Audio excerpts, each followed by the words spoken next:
تعالوا بقى اقول لكم انا بخزن الفسيخ ازاي. انا بمسك الفسيخ تحت الميه اقشره وبشيل منه كل حاجه، وبعد ما بقشره بسيبه يصفي ميته خالص خالص خالص، وبعد كده بمسكه بالمنديل افتحه وانضفه.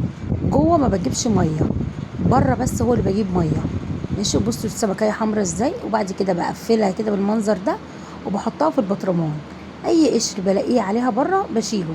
بصوا لونها فاتح ازاي، وبصوا دي لما اتثبت في الهواء اكسدت ازاي. المفروض اول ما تخلصيها على طول تروحي لفاها وتروح حطها في البطرمان. بعد ما تعملي الكميه بتاعتك كلها وتحطيها في البطرمان، املي البطرمان بتاعك كله زيت. اهم شيء البطرمان يبقى ناشف ومتعقم.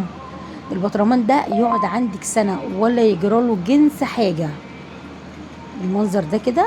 وهنملاه زيت. دي السمكيه اول واحده انا فتحتها، فما كانش ينفع ان انا احطها، خلاص هي اغمقت اصلا، فما كانش ينفع ان انا احطها.